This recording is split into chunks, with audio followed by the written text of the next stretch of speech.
నమస్తే, welcome to HCV news. ముందుగా bulletin headlines. 21న Tenali ప్రభుత్వ వైద్యశాలలో రక్త నిల్వలు పెంచే దిశగా జన సైనికుల ఆధ్వర్యంలో స్వచ్ఛంద మెగా రక్తదాన శిబిరం. నిస్వార్థ ప్రజానాయకుడు పుచ్చలపల్లి సుందరయ్య వామపక్ష నాయకులు ఘన నివాళులు. వన్ టౌన్ సిఐగా బాధ్యతలు చేపట్టిన సిహెచ్ రాంబాబు.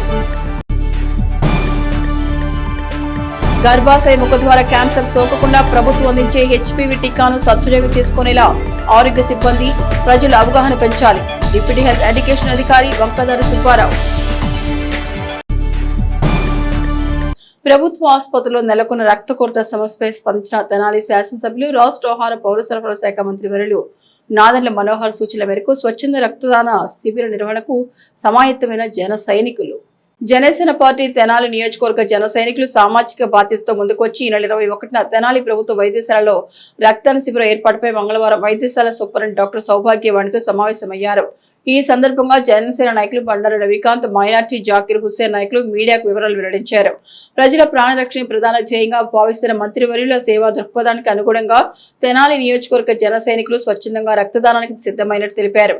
కార్యక్రమానికి అవసరమైన అనుమతులు, ఏర్పాట్ల కోసం ప్రభుత్వ వైద్యశాల సూపరింటెండెంట్ అధికారికంగా కోరడం జరిగిందన్నారు.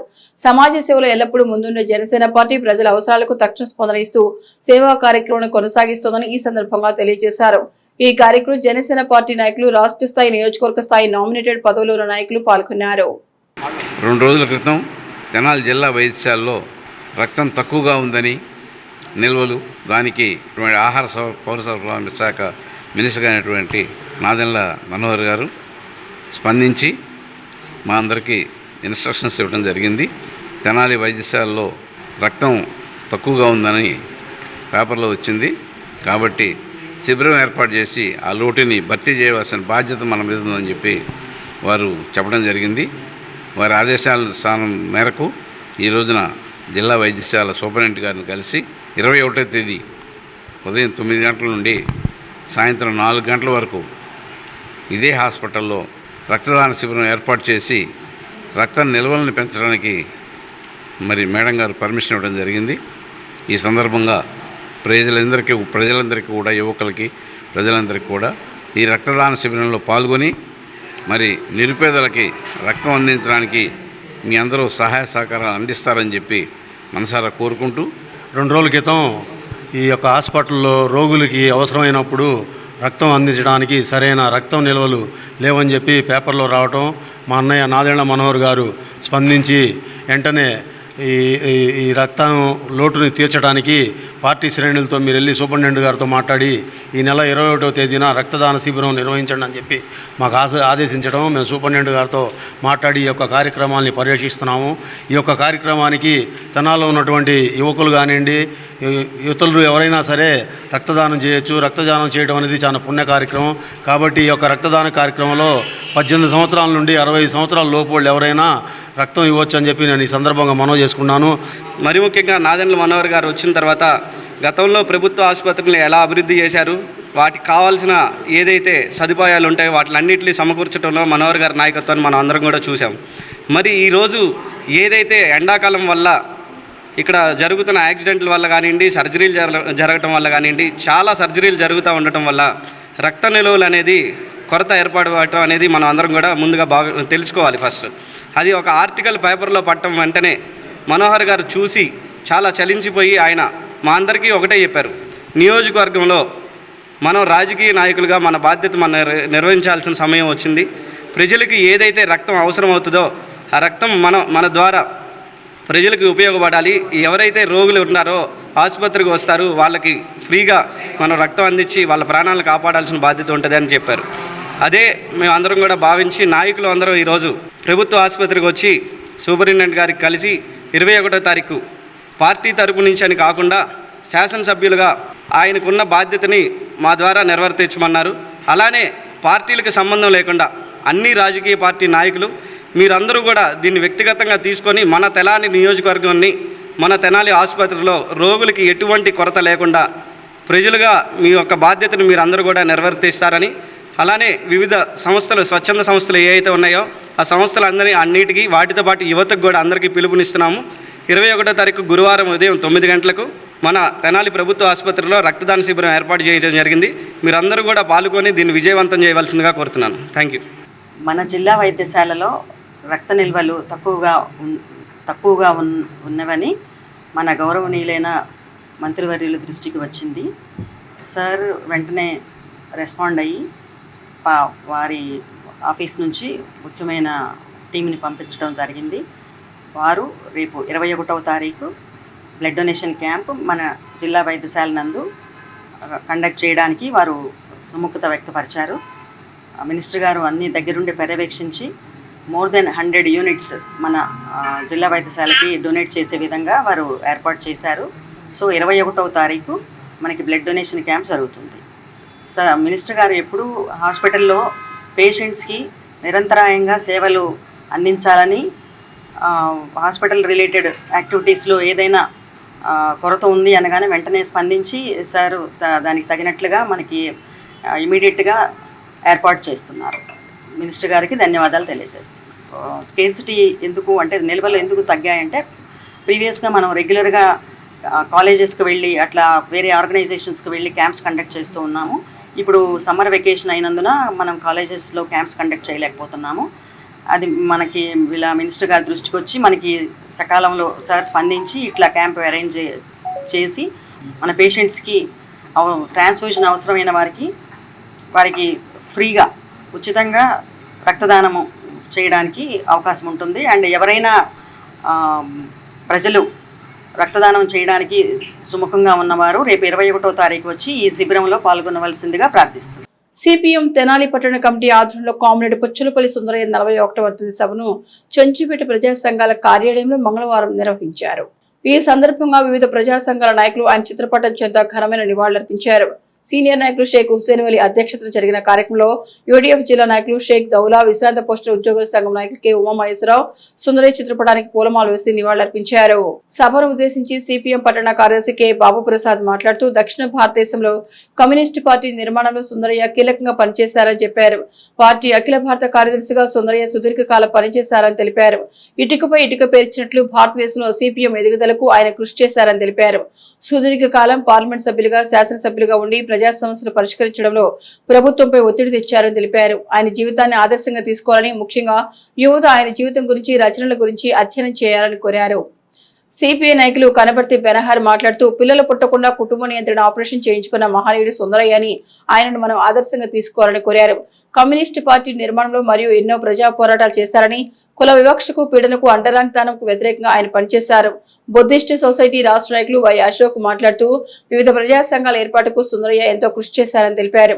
పార్లమెంట్ లో, శాసనసభలో ప్రభుత్వ అసమర్థతపై సిద్ధాంతపరంగా ప్రశ్నించారని, ఆయన వద్ద ఎంతో సమాచారం ఉండేదని చెప్పారు.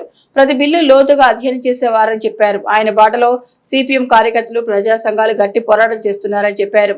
కార్యక్రమంలో మంగళగిరి వెంకటేశ్వర్లు, కె ప్రసాదరావు, పి రాజశేఖర్, షేక్ హసీనా బేగం, ఉమా మహేశ్వరరావు, మంగళగిరి పద్మ, చుక్కపల్లి శేషగిరిరావు, లక్ష్మణ్ రావు, లావణ్య, కనకదుర్గ, సుజాత, సుబ్రహ్మణ్యం తదితరులు పాల్గొన్నారు. దక్షిణ భారతదేశంలో కమ్యూనిస్టు ఉద్యమాన్ని స్థాపించడంలోనూ సిపిఎం అఖిల భారత ప్రధాన కార్యదర్శిగా దశాబ్దం పైగా పనిచేసినటువంటి పుచ్చలపల్లి సుందరయ్య గారు ఈ దేశంలోని బహుముఖ కోణాల్లో ప్రజా సమస్యల్ని అధ్యయనం చేయటంలోనూ వాటికి పరిష్కారం చూపించడంలోనూ గొప్ప మేధావి. ఆయన ఎన్నో గ్రంథాలని రచించారు.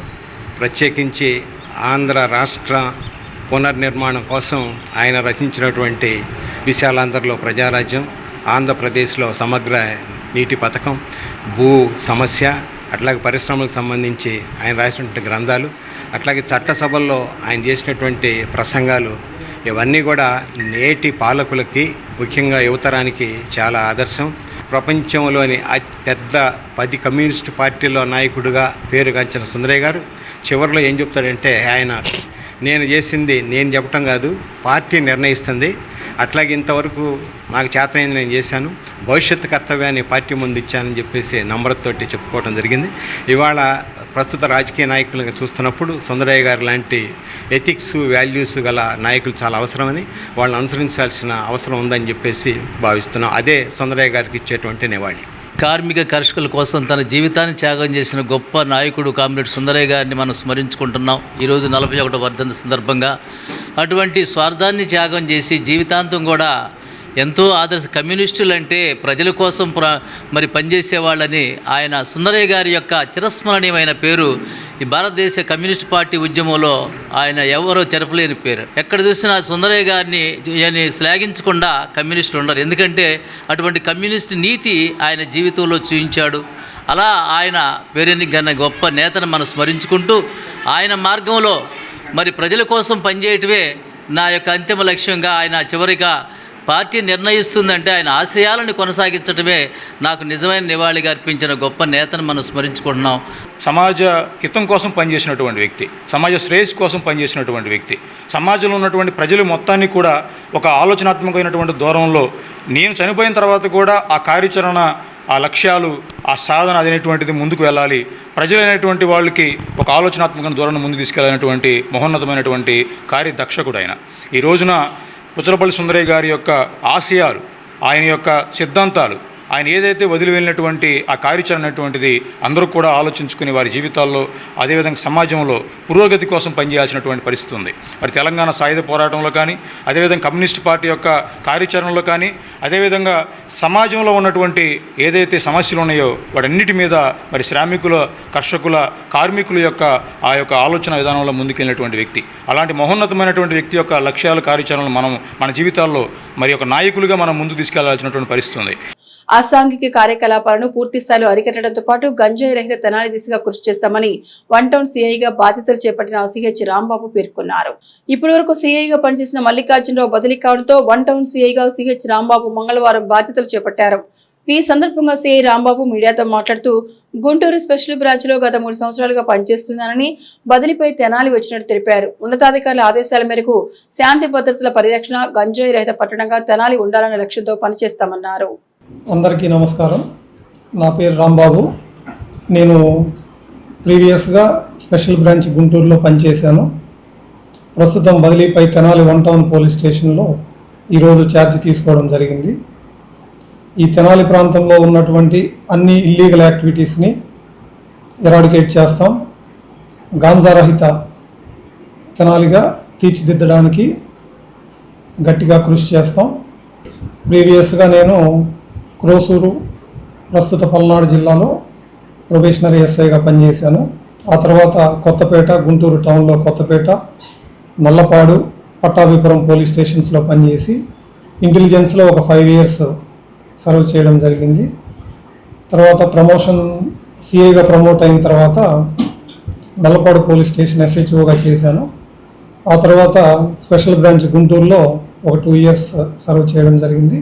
ప్రస్తుతం బదిలీపై తెనాలి రావడం జరిగింది. రాష్ట్రానికి సంబంధించి శాఖపరమైన పెండింగ్ అంశాలు, ప్రజలకు మరింత సమర్థవంతమైన సేవలు అందించే దిశగా మంత్రి నాదెళ్ల మనోహర్ తమ ఢిల్లీ పర్యటన కొనసాగించారు.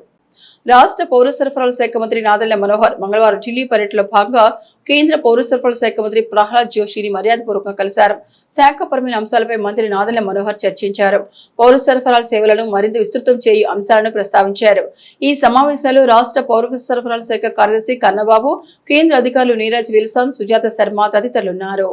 శ్రీ కామాక్షి స్వర్ణకార సంఘం ఆధ్వర్యంలో స్వర్ణకార కార్మికులు తమ విధులు బహిష్కరించి షాపులు మూసివేసి భారీ ప్రదర్శన చేపట్టారు. ప్రధానమంత్రి నరేంద్ర మోదీ ఇటీవల హైదరాబాద్ లో నిర్వహించిన బహిరంగ సభలో ప్రజల సమస్యల కాలం బంగారం కొనవద్దని పిలుపునివ్వడంపై స్వర్ణకార సంఘం కార్మికులు తమ జీవనోపాధికి ఏర్పడుతున్న అవాంతరాన్ని ఏకరు పెడుతూ షాపులు మూసివేసి బంద్ నిర్వహించారు. షరాఫ్ బజార్ నుండి ప్రదర్శనగా జనసేన, టీడీపీ కార్యాలయాలకు వెళ్లి అక్కడ నాయకులకు వినతి పత్రాలు అందజేశారు.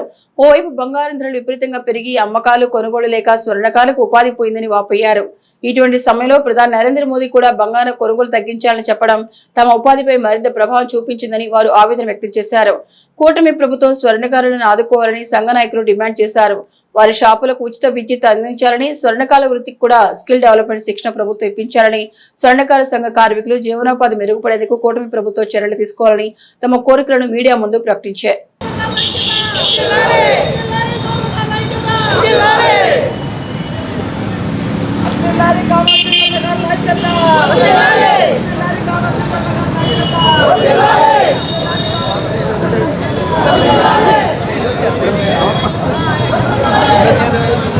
స్వర్ణకారుల జీవనోపాధి కోసం 1 సంవత్సరం పాటు మోదీ గారు పిలుపునిచ్చినట్టుగా బంగారప్పని వారు మేమంతా స్వర్ణకారులను చాలా ఇబ్బంది పడే సూచనలు ఉన్నాయి. మాకు భవిష్యత్తులో కూడాను మాకు కార్యాచరణ ఏంటనేది కూడా ప్రభుత్వాలు మాకు కల్పించే విధంగా ఏర్పాటు చేయాలి. కరోనా టైంలో కూడాను మేము చాలా ఇబ్బందులు పడి చాలా మంది వర్కర్లను కూడాను ఈ రోజున టాపీ పనులకి ఆటోలు చాలా వేరే వృత్తులకు వెళ్ళిపోవడం జరిగింది. ఇప్పుడు మా కుటుంబాలను కూడాను చాలామంది రోడ్డు మీదకి వచ్చే పరిస్థితులు ఏర్పడుతున్నాయి. దయచేసి గవర్నమెంట్లు దీన్ని తీసుకొని వాళ్ళ ఆలోచనల మేరకు ఏర్పాటు చేయాలని చూస్తున్నాం. కార్పొరేషన్ ఏర్పడి కూడా ఇంతవరకు కార్పొరేషన్ నిధులను కానీ కార్పొరేషన్ ఏర్పాటు చేయడం కానీ జరగలేదు. గవర్నమెంట్ కూడాను ఇలాంటి స్కిల్ డెవలప్మెంట్ కోర్సుల్లో కూడాను మాబోటి వాళ్ళకి రాబోయే తరానికైనా సరే భవిష్యత్తులో డెవలప్మెంట్ చేసుకోవడానికి వృత్తిలో వచ్చే మార్పుల్ని మేము కూడా దాన్ని వినియోగించుకునే విధంగా నారా లోకేష్ గారికి కూడా మేము తెలియపరుస్తున్నాం. స్కిల్ డెవలప్మెంట్ కింద కూడా మా వృత్తిని కూడా ముందు ఎజెండాగా తీసుకొని కొంచెం మాకు కూడా అలాంటి స్కిల్ డెవలప్మెంట్ కార్యక్రమాలని జిల్లాల వారీగా కూడా ఏర్పాటు చేస్తే మేము కూడా దాంట్లో ముందుకెళ్ళడానికి అవకాశం ఉంటుంది. మా వృత్తిలో మేము కంటి చూపు కానీ ఆరోగ్య సమస్యలు కానీ మేము చాలా బాధపడుతూ ఉంటామండి. రెండవది మా వృత్తిలో 55 సంవత్సరాలు పైబడిన వాళ్ళకి ప్రత్యేకించి ఫంక్షన్లు ఏర్పాటు చేయాలని కోరుకుంటున్నాము. చేతి వృత్తుల వారమే మాకు కూడా కరెంటు సబ్సిడీ ఒకటి కావాలని కూడా మేము గవర్నమెంట్కి అడగడం జరుగుతుంది.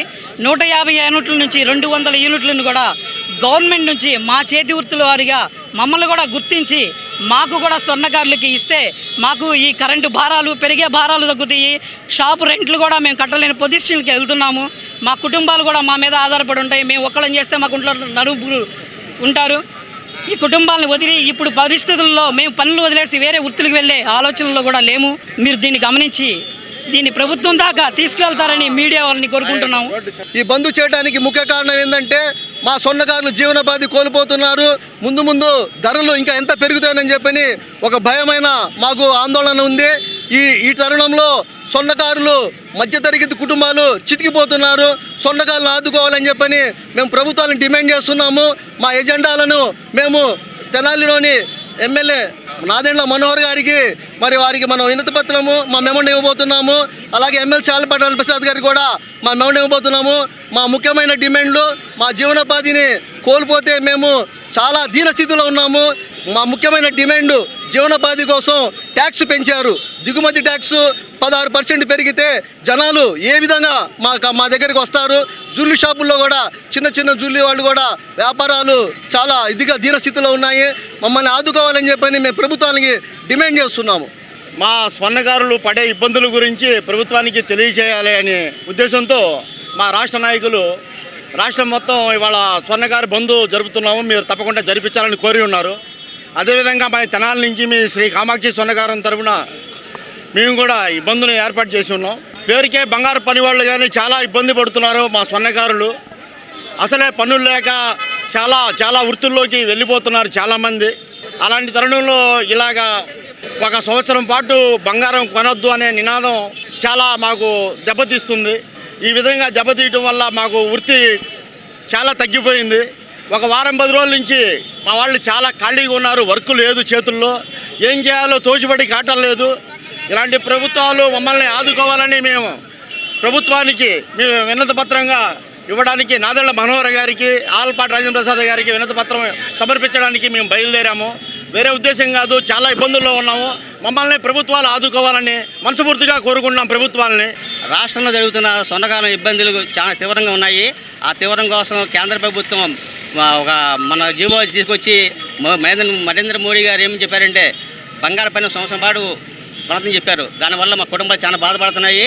వాళ్ళు స్పష్టంగా ముందు ఒక విషయం ఆలోచించి ఒక మంచి నిర్ణయం తీసుకుని మా స్వర్ణకారులను కాపాడాలని చెప్పేసి మేము కోరుతూ రాష్ట్రాంగం తరపున మేము బంద్ ప్రకటించాము. ఇవాళ ఆ బంద్ కూడా విజయవంతమైంది. ఇలాగే టౌన్ సంఘం నేను వచ్చాను. మాది విజయవాడ.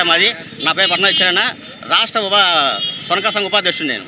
గర్భాశయ ముఖద్వార క్యాన్సర్ నివారణకు ప్రభుత్వం అందిస్తున్న హెచ్పివి టీకాను సద్వినియోగం చేసుకోవాలని డిప్యూటీ హెల్త్ ఎడ్యుకేషన్ అధికారి వంకదారి సుబ్బారావు అన్నారు. జిల్లా వైద్య ఆరోగ్య శాఖ అధికారిని డాక్టర్ కొర్రా విజయలక్ష్మి, జిల్లా వ్యాధి నిరోధక టీకాల అధికారి అమర్తలూరు శ్రావణబాబు ఆదేశాల ప్రకారం మంగళవారం గంగానమ్మపేట పట్టణ ప్రాథమిక ఆరోగ్య కేంద్రంలో హెచ్పివి టీకా కార్యక్రమంపై సిబ్బందికి అవగాహన సమావేశం ఏర్పాటు చేశారు. హెల్త్ ఎడ్యుకేషన్ అధికారి వంకదారి సుబ్బారావు మాట్లాడుతూ 14 సంవత్సరాల వయసున్న బాలికలు తప్పనిసరిగా ఈ వ్యాక్సిన్ వేయించుకుని గర్భాశయ ముఖద్వార క్యాన్సర్ నుండి రక్షణ పొందవలసిందిగా కోరారు. ఈ టీకా భారతదేశంలో మహిళలు వచ్చే 2వ అతి సాధారణ క్యాన్సర్ కు రక్షణ కల్పిస్తోందన్నారు. 14 సంవత్సరాలు పూర్తయిన బాలికలందరికీ 0.5 ml ఎడమ చేతి కండరానికి టీకా ఇస్తారని ఈ వ్యాక్సిన్ పట్టణ గ్రామీణ ప్రాంతాల్లో ఉన్న ఆరోగ్య కేంద్రాలన్నిటిలోనూ అందుబాటులో ఉంటుందని చెప్పారు. టీకా తీసుకున్న తర్వాత అరగంట సేపు వైద్యుల పర్యవేక్షణ ఉంచుతామని, ఎలాంటి అపోహలు భయం అవసరం లేదని తెలియజేశారు. ఈ కార్యక్రమాన్ని భారత ప్రధాని నరేంద్ర మోదీ గడిచిన ఫిబ్రవరి 28న వ్యాక్సిన్ పంపిణీకి శ్రీకారం చుట్టారని పేర్కొన్నారు. టీకా తీసుకునే బాలికలు అల్పాహారం తీసుకున్న తర్వాత మాత్రమే తల్లిదండ్రులు టీకా కేంద్రానికి తీసుకురావాలని సూచించారు. ఆరోగ్య సిబ్బంది లబ్ధిదారుల తల్లిదండ్రులకు ఉన్న అపోహలను తొలగించాలని, ముఖాముఖి అవగాహన కల్పించాలని, హెచ్పివి టీకా కార్యక్రమాన్ని విజయవంతం చేసి లక్ష్యాలు సాధించాలని సూచించారు. ఈ కార్యక్రమంలో వైద్యాధికారిని డాక్టర్ చందోలు విజేత, యుఎల్బి పట్టణ సబ్ యూనిట్ ఆఫీసర్ అందే బాలచంద్రమౌళి, హెల్త్ విజిటర్ దాసరి విజయ్ కుమారి, సచివాలయ ఆరోగ్య కార్యదర్శులు, ఆశా కార్యకర్తలు తదితరులు పాల్గొన్నారు. ఇది ప్రభుత్వం వారు, కేంద్ర ప్రభుత్వం వారు ఉచితంగా ఇస్తున్నారు. అర్హులైన పిల్లలు ఎవరంటే 14 సంవత్సరాల నుండి 15వ సంవత్సరం జరుగుతున్నటువంటి ఆడపిల్లలు మాత్రమే అర్హులు. వీరందరూ ఈ వ్యాక్సిన్ కనుక హెచ్పివి వ్యాక్సిన్ వేయించుకుంటే ఫ్యూచర్లో ఈ గర్భాశయ ముఖ క్యాన్సర్ అనేది రాకుండా ఉంటుంది.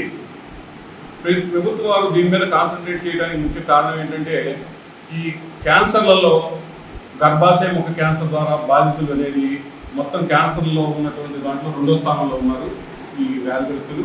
కాబట్టి దీన్ని నివారించడానికి వీలుగా కాబోయే తల్లులంతా వీరు కాబట్టి ఈ 14 సంవత్సరాలు నిండినటువంటి వాళ్ళకి ఈ వ్యాక్సిన్ వేస్తే ఎటువంటి ఇబ్బంది లేకుండా, ఫ్యూచర్లో ఏ ఇబ్బంది రాకుండా గర్భాశయ ముఖ క్యాన్సర్ని నివారించడానికి దోహదపడుతుందనే ఉద్దేశంతో ప్రభుత్వం వారి ఇంత క్యాంపెయిన్ మూడ్లో ఈ కార్యక్రమాన్ని నిర్వహించడం జరుగుతుంది. అపోహలు మీదండి, వ్యాక్సిన్ వేయించండి, గర్భాశయ ముఖ క్యాన్సర్ నుండి రక్షణ పొందండి. గవర్నమెంట్ ఈ హెచ్పివి వ్యాక్సినేషన్ మీద ఒక క్యాంపెయిన్ అనేది 3 months నుంచి చేస్తుంది. ఇది హ్యూమన్ ప్యాపిలోమా వైరస్ గార్డాసిల్ 4 అని ఒక 4 strains ఆఫ్ వ్యాక్సిన్కి అరికడుతుంది. దీనివల్ల cervical cancer, oral cancer, anogenital cancer ఈ 3 క్యాన్సర్ని అరికట్టచ్చు. దాంతోపాటు జెనటల్ వార్డ్స్ని కూడా అరికట్టచ్చు. ఒక ప్రివెంటబుల్ క్యాన్సర్ని వ్యాక్సిన్ ద్వారా చేసుకోవడానికి ఎవరు ఆలోచించకుండా ఒక స్టెప్ ఆలోచించి మీరు కూడా మీ వాళ్ళని ఒకసారి కనుక్కొని ముందుకు వచ్చి అందరూ వ్యాక్సినేషన్ వేయించుకోవాలని నేను మనస్ఫూర్తిగా కోరుకుంటున్నాను. భానుడి ప్రతాపం రోజుకో విధంగా పెరుగుతున్న క్రమంలో పాదాచారులు, వాహన చోదకులు వడగాళ్లకు విలువిల్లాడుతున్నారు. రాష్ట్ర వాతావరణ శాఖ హెచ్చరికల మేరకు ఎండ తీవ్రత ప్రజలకు తీవ్ర అసౌకర్యంగా మారింది. పట్టణంలో రద్దీగా ఉన్న వ్యాపార కూడళ్లు సైతం ఎండ తీవ్రత పెరగడంతో బయటికి రావడానికి ప్రజలు ఇబ్బంది పడుతున్నారు. అవసరం మేరకు బయటకు వచ్చిన తలకు కండువా చుట్టుకోవడం, మహిళలు, యువతులు తలభాగంకు రక్షణగా చున్నీలు చుట్టుకుంటున్నారు. వేసవి దాహం తీర్చుకునేందుకు చల్లదనం పంచే వ్యాపార సంస్థల వద్ద ప్రజల రద్దీ కనిపిస్తోంది. వారం రోజుల పాటు తట్టుకుని ఎండ తీవ్రత, వడగాల్పులు ఉంటాయని ప్రచారం సగటు ప్రజలను ఉక్కిరిబిక్కిరి చేస్తోంది. పెరుగుతున్న వేసవి ఎండ తీవ్రత నుండి రక్షణకు ఎన్ని ప్రత్యామ్నాయ ఏర్పాటు చేసుకున్నా చిన్నపిల్లలు, వృద్ధులు, అనారోగ్య బాధితులు తీవ్రమైన ఎండ సమయంలో బయటకు రాకుండా నీడ పట్టునే ఉండాలని వైద్యులు చెబుతున్నారు. మొత్తానికి మే నెల మాసాంతానికి వేసవి ఎండ తీవ్రత అంచనాలు మించడం ద్వారా సామాన్య జీవనం ప్రశాంతకరమనే చెప్పాలి.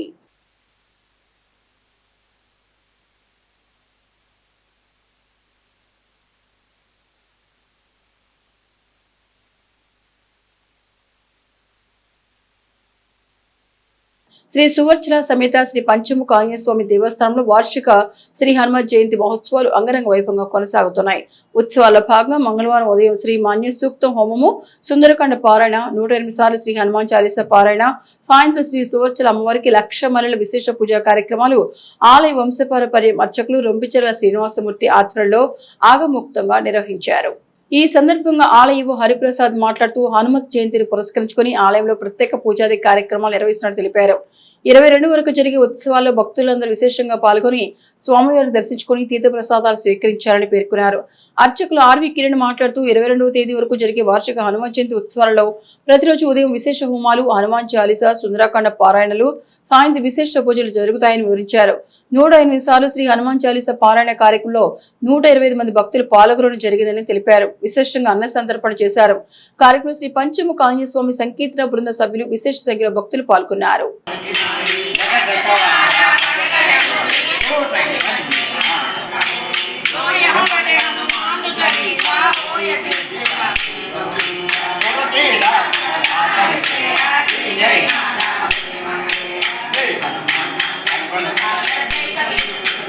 పంచముఖ ఆంజనేయ స్వామి వారి దేవస్థానం షరాబ్ బజార్ నందు హనుమాన్ జయంతోత్సవాల్లో భాగంగా ఈ రోజున మంగళవారం స్వామివారికి విశేష హోమాలు చేసి స్వామివారికి, అమ్మవార్లకు మల్లెపూల అర్చన, అమ్మవారికి విశేషంగా ఈ రోజున లక్ష మల్లెపూలతో అర్చన కార్యక్రమం జరుగుతుంది.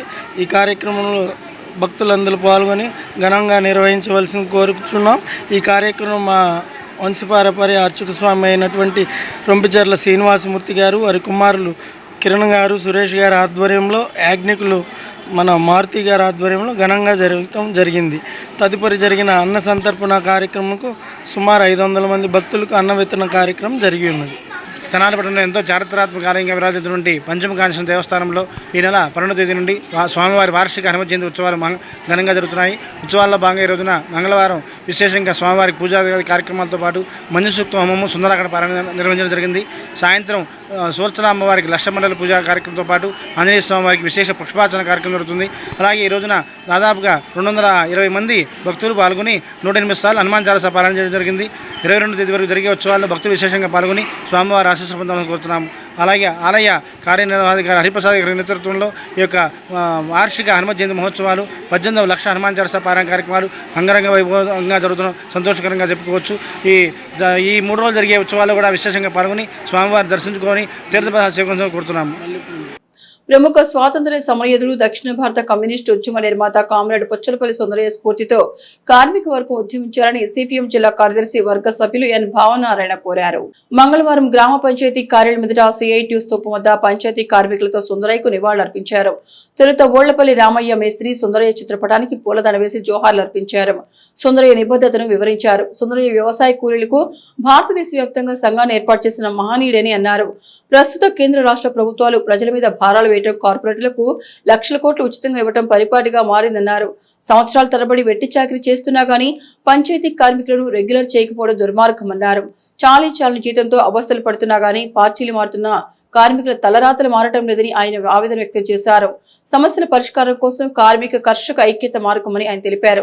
సిపిఎం తెనాలి రూరల్ కార్యదర్శి మొలక శివస్వామిరెడ్డి మాట్లాడుతూ సుందరయ్య పార్లమెంటుకు, శాసనసభకు సైకిల్ మీద వెళ్లేవారని ఈనాటి తరం ఆయన ఆదర్శంగా తీసుకోవాలని కోరారు. ఈ కార్యక్రమంలో సిపిఎం మండల నాయకులు కోట చంద్రశేఖర్, మల్లోల రమేష్, షేక్ హజరుద్దీన్, పెచ్చమ్మ, దీనమ్మ తదితరులు పాల్గొన్నారు. ఆయన స్ఫూర్తితో మనం కూడా ఈనాడు కేంద్రంలో ఉన్న, రాష్ట్రంలో ఉన్న ప్రభుత్వాలు ప్రజల మీద, కార్మికుల మీద విపరీతమైన భారాలు మోపుతున్నాయి. అట్లాగే సంవత్సరాల తరబడి పంచాయతీ కార్మికులు పనిచేస్తున్నా కానీ వాళ్ళకి పర్మనెంట్ లేదు. మరి ఎప్పటికప్పుడు టెండర్ పద్ధతిని వాళ్ళని ఇబ్బంది పెట్టే కనీస వేతనం 26,000 ఇవ్వాలని సుప్రీంకోర్టు సమాన పనికి సమాన వేతనం ఇవ్వాలని చెప్పినా కానీ ఎక్కడా అమలు చేసే పని లేదు. కనుక సుందరయ్య గారి స్ఫూర్తితో కార్మిక కర్షక ఐక్యత వర్ధిల్లాలని కోరుతూ దుగ్గిరాల పసుపు మార్కెట్ యార్డ్లో టెండర్ల ద్వారా పసుపు కొనుగోలు చేయాలని అధికారులు తెలపడంతో మంగళవారం యార్డ్లో పసుపు కొనుగోళ్లు నిలిచిపోయాయి. దీంతో వ్యాపారులు కొనుగోలు చేయమని చెప్పడంతో యార్డ్ ఉన్నత శ్రేణి కార్యదర్శి జేవి సుబ్బారావు, యార్డ్ చైర్మన్ ఉన్నం ఝాన్సీ సమక్షంలో వ్యాపారులతో కలిసి అత్యవసర సమావేశాన్ని ఏర్పాటు చేశారు. ఇప్పటికే యార్డ్లో ఉన్న షెడ్యూల్లో పసుపు బస్తాలతో నిండిపోయాయి. ప్రస్తుతం యార్డ్ నందు 15,000కు పైగా పసుపు నిల్వలు ఉన్నట్లు అధికారులు తెలిపారు. ముఖ్యంగా లైసెన్స్ లేని వ్యాపారులు ఈ నామ్ ద్వారా కొనుగోలు చేసి టెండర్లు పాల్గొనాలని కోరారు. దీంతో పాత పద్ధతి ద్వారా వ్యాపారాలు కొనసాగిస్తామని తెలియచేయడంతో సమావేశం ఏర్పాటు చేయడం జరిగిందన్నారు. మరో వారం రోజుల పాటు పాత పద్ధతిని కొనసాగించే విధంగా వ్యాపారులు కోరడంతో సడలింపునిచ్చినట్టు తెలిపారు. గతంలో బహిరంగ వేలం పాటలు నిర్వహించడం జరిగేదని, దానిని అమలు చేయాలని కోరడంతో ఈ విషయాన్ని సంబంధిత అధికారులు దృష్టికి తీసుకురావడం జరుగుతోందన్నారు. దూర ప్రాంతం నుంచి రైతులు తమ సరుకును తీసుకురావడంతో వారికి ఎటువంటి ఇబ్బంది కలగకుండా మరో వారం రోజుల పాటు పాత పద్ధతిని కొనసాగించడం జరుగుతోందని చెప్పారు. అనంతరం యార్డ్లో యథావిధిగా కొనుగోలును ప్రారంభించారు. ఈ విషయంపై యార్డ్ కార్యదర్శి సుబ్బారావు మీడియాతో మాట్లాడారు. ప్రజెంట్ యార్డ్లో 15,000 బస్తా ఇక్కడ పాత యార్డ్లో ఉంది, 3,000 బస్తా కొత్త యార్డ్లో ఉంది. మొత్తం ఒక 18,000 బస్తా అమ్మకానికి వచ్చింది ఉంది. రైతులు ప్రస్తుతానికి వాటిని నెట్లేసి ఉంచారు. రైతులు వాళ్ళ రేటుబాటును బట్టి అమ్ముకుంటారు. మనకి ఇది ప్రతి సంవత్సరం జరిగేదే. ఒక రోజు అటు ఇటుగా అమ్ముతూ ఉంటారు. అమ్మేవాళ్ళు ప్రతిరోజు వచ్చి ఒక 1,000-1,500 బస్తాలు రోజు పోసి అమ్ముతున్నారు. కొంచెం మంచి రేటు ఆశించిన వాళ్ళు ఇంకో 10 రోజులు నిల్వ చేసుకునే అవకాశం ఉంది కాబట్టి వాళ్ళు ఆ విధంగా ఉంచారు. తర్వాత యార్డ్లో కొనుగోలు చేసిన బస్తాలు పూర్తి స్థాయిలో బయటికి వెళ్ళట్లేదు, ముఠా వాళ్ళ ప్రాబ్లం అని చెప్తున్నారు. కొనుగోలు చేసిన వ్యాపారస్తులు కూడా వాళ్ళ సరుకుని పూర్తి స్థాయిలో బయటికి తీసుకెళ్తే కొనుగోలు చేసిన కాటాలైన సరుకుని యార్డ్ ఇంకా బాగా ఫ్రీగా ఉండి రైతులకు ఇబ్బంది లేకుండా ఉంటుందని వ్యాపారస్తులకు మనవి చేస్తున్నాం. వాళ్ళ సరుకుని వెంటనే లిఫ్ట్ చేయవలసిందిగా కోరుతున్నాం. దాకా ఉందండి, 11,000 నుంచి 12,500 మధ్య ఉంది. ఇది మంచి ధరే. ఒక రకంగా గత సంవత్సరాలతో పోలిస్తే సీజన్లో రైతుకి గిట్టుబాటు ధర లభించిందని చెప్పొచ్చు. గతంలో 5,000-6,000, 7,000 రూపాయలు ఉన్న రోజులు కూడా ఉన్నాయి. ఈ సంవత్సరం 10,000కి అసలు తక్కువ రాలేదు. కాబట్టి నిల్వ చేసేదానికన్నా ఎక్కువగా అమ్మడానికే రైతులు ప్రాముఖ్యత ఇస్తున్నారు. ప్రస్తుతం ఆల్మోస్ట్ చాలా సీజన్ కూడా అయిపోవచ్చింది. జూన్ 15 నాటికి పూర్తి స్థాయిలో సీజన్ క్లోజ్ అవుతుంది. కాబట్టి ఉండటానికి 70 మంది లైసెన్స్దారులు ఉన్నారండి యార్డ్లో. కానీ కొనుగోలు చేసే వాళ్ళు అందులో యాక్టివ్గా ఒక 15-20 మంది ఉన్నారు. వాళ్ళ వల్లే వ్యాపారాలు ఇదిగా ఉన్నాయి. మిగతా వాళ్ళు కూడా యాక్టివ్ అయ్యి ఇంకా బాగా కొనుగోలు చేస్తే రేట్ ఏదన్నా మంచి గిట్టుబాటు ధర వచ్చే అవకాశాలు ఉన్నాయి రైతులకు. అమర్తులూరు మండలం ఎల్లవరు గ్రామంలో మంగళవారం కామ్రేడ్ పుచ్చలపల్లి సుందరయ్య 41వ వర్ధంతి పురస్కరించుకొని గ్రామ సచివాలయంలో గోడవల్లికి చెందిన ఎల్వి ప్రసాద్ నేత్ర వైద్య విజ్ఞాన సంస్థ సహకారంతో ఉచిత కంటి వైద్య శిబిరాన్ని నిర్వహించారు. ముందుగా గ్రామంలోని పొచ్చలపల్లి సుందరయ్య విగ్రహానికి సిపిఎం జిల్లా కార్యవర్గ సభ్యులు టి కృష్ణమోహన్, వేమూరు కార్యదర్శి బి అగస్టిలు పూలమాల వేసి నివాళులర్పించిన అనంతరం వైద్య శిబిరం ప్రారంభించారు. ఈ సందర్భంగా జిల్లా కార్యవర్గ సభ్యులు టి కృష్ణమోహన్ మాట్లాడుతూ అన్ని పార్టీలతో మమేకమైన వ్యక్తి పుచ్చలపల్లి సుందరయ్యని గతంలో ఎల్లవరి గ్రామంలో మల్లంపాటి రంగారావు సహకారంతో పుచ్చలపల్లి సుందరయ్య విగ్రహం ఏర్పాటు చేసుకోవడం జరిగిందని ఆయనను స్మరించుకొని ఈ కంటి వైద్య శిబిరం ఏర్పాటు చేయడం ఆనందదాయకమన్నారు. ప్రజలతో మమేకమై ప్రజా సమస్యలపై పోరాటం చేసి పరిష్కారం చేయడమే కమ్యూనిస్టు పార్టీ ఉద్దేశమన్నారు. మాజీ ఎంపీపీ మైనేని రత్నప్రసాద్ మాట్లాడుతూ కామ్రేడ్ పుచ్చలపల్లి సుందరయ్య విగ్రహాలు వేమూరు నియోజకవర్గ పరిధిలో పల్లెకోన ఎల్లవరి గ్రామాల్లో మాత్రమే ఉన్నాయని గుర్తు చేశారు. కుల మతాలకు అతీతంగా అందరూ సమానులే అన్న సిద్ధాంతంతో నడిచిన వ్యక్తి సుందరయ్య అని తెలిపారు. ఎమ్మెల్యే అయినా ఎంపీ అయినా ఆడంబరాలకు పోకుండా ప్రజలకు అందుబాటులో ఉంటూ సామాన్య వ్యక్తిగా జీవనం చేస్తూ ప్రజా సమస్యల పట్ల ఎన్నో పోరాటాలు చేశారన్నారు. కమ్యూనిస్టులు అధికారం కోసం కాదు ప్రజల కోసం పోరాటాలు చేసిన వ్యక్తులన్నారు. ఈ సందర్భంగా నిర్వహించిన వైద్య శిబిరంలో 60 మందికి ఉచిత కంటి వైద్య పరీక్షలు నిర్వహించగా వారిలో 20 మందికి కంటి శుక్లాలు ఉన్నట్లు గుర్తించారు. 40 మందికి కళ్లజోళ్లు అవసరమని నిర్ధారించారు. కార్యక్రమంలో సిపిఎం కార్యదర్శి B Augustine, D Dhanalakshmi, Mallempati Sambasivarao, Garikapati Meshach Kumar, M Venkateswararao, L V Prasad సిబ్బంది, సరళ, పవన్, స్రవంతి తదితరులు పాల్గొన్నారు. ఈరోజు సుందరయ్య గారు ఆంధ్ర రాష్ట్రంలో సాగునీటి విధానం ఎలా ఉండాలని, సమగ్ర విధానం ఎలా ఉండాలని సాగునీటి ప్రాజెక్టుల మీద ఒక బుక్ రాశారు. ఆ బుక్ని పట్టుకుని అప్పుడున్న ప్రభుత్వాలు అమలు చేయటం కానీ, తర్వాత ఈ మధ్యకాలంలో రాజశేఖర రెడ్డి గారు ఉమ్మడి రాష్ట్రం ఉన్నప్పుడు ఆ బుక్ని వేడి తీపిచ్చి ఎక్కడెక్కడే ఈరోజు మేము సుందరయ్య గారి వర్ధంతి సందర్భంగా అనేక చోట్ల ఈరోజు మధ్య కార్యక్రమం, పంపిణీ కార్యక్రమం కానీ ఎండాలని, అలాగే ఈ వైద్య శిబిరాలు కానీ, మెడికల్ క్యాంపులు కానీ ఇవన్నీ పెట్టేస్తున్నాం. ఇవన్నీ పెడతానికి ముఖ్యమైన ప్రధానమైన కారణం ఏంటంటే సుందరయ్య గారు పార్టీ అంటే మనం ఏదో పార్టీకి ఉంటాం కాదు, ఖచ్చితంగా ప్రజలకు సేవ చేయాలనే ఉద్దేశంతో అటువంటి సేవా దృక్పథం కలిగిన వ్యక్తి కాబట్టి ఆయన చనిపోయిన రోజు ఆయన వర్ధంతి సందర్భంగా మేము ఇటువంటి సేవా కార్యక్రమాలు నిర్వహిస్తూ ఉన్నాం. మరి పేదలకు అందుబాటులో ఉంటాం, మరి పేదల కోసం అనేక రకాలుగా పోరాటాలు చేశాడు. మరి తెలంగాణలో సాయుధ పోరాటం, మరి అనేక పోరాటాలు చేసిన మహానుభావుడు. అటువంటి వారి మరి వెనక మీ ఊరికి కూడా చెప్పుకోవాలి, ఇది కమ్యూనిస్టులకి ప్రసిద్ధి చెందిన గ్రామం. అప్పుడు మల్లంపాటి రంగారావు గారు, వెంకటాద్రి గారు అంతా ఈ గ్రామమే. ఆ రమణయ్య గారు తర్వాత సర్పంచ్ చేశారు. వారు వీళ్ళందరూ కూడా కమ్యూనిస్టులు. ఇక్కడ అటువంటి కమ్యూనిస్టుల గ్రామంలో సుందరయ్య గారి విగ్రహం పెట్టాలని పెట్టడం, మరి పెట్టిన తర్వాత వాస్తవం చూస్తే ఇవాళ కమ్యూనిస్టులు తక్కువగా ఉండాలి. ఈరోజు ఇంత అవినీతి, ఇంత పోరాటాలు ఎన్ని లేకపోవడానికి ప్రధాన కారణం కమ్యూనిస్టులు లేకపోవటమే. మరి మనకు అనేక సమస్యలు ఉన్నాయి, అయితే ఆ సమస్యల మీద పోరాడేవాళ్ళు లేడు. ఆ పార్టీ ఈ పార్టీ అధికారంలో రావడానికి. కమ్యూనిస్టులు అధికారం కోసం కాదు, ప్రజల కోసం. కానీ ఆయన ఆ రోజుల్లోనే వాళ్ళ ఇంట్లో ఉన్నటువంటి పాలేర్లకి వేరుగా భోజనం పెట్టేటంటే ఆయన దాన్ని అంగీకరించాల. వాళ్ళకి వేరుగా ఎందుకు భోజనాలు పెట్టాలి, వాళ్ళతో కూడా కలిసి పెట్టాలని చెప్పి ఇంట్లో పట్టుకుంటాడు. ఇక బులెటిన్ ముగించే ముందు హెడ్లైన్స్ మరొకసారి. 21న తెనాలి ప్రభుత్వ వైద్యశాలలో రక్త నిల్వలు పెంచే దిశగా జన సైనికుల ఆధ్వర్యంలో స్వచ్ఛంద మెగా రక్తదాన శిబిరం. నిస్వార్థ ప్రజానాయకుడు పుచ్చలపల్లి సుందరయ్య, వామపక్ష నాయకులు ఘన నివాళులు. 1 టౌన్ సిఐగా బాధ్యతలు చేపట్టిన సిహెచ్ రాంబాబు. గర్భాశయ ముఖద్వార క్యాన్సర్ సోకకుండా ప్రభుత్వం అందించే హెచ్పివి టీకాను సద్వినియోగం చేసుకునేలా ఆరోగ్య సిబ్బంది, ప్రజలు అవగాహన పెంచాలి. డిప్యూటీ హెల్త్ ఎడ్యుకేషన్ అధికారి వంకదారి సుబ్బారావు. ఇవి హెచ్సివి న్యూస్ బులెటిన్ విశేషాలు. నమస్తే.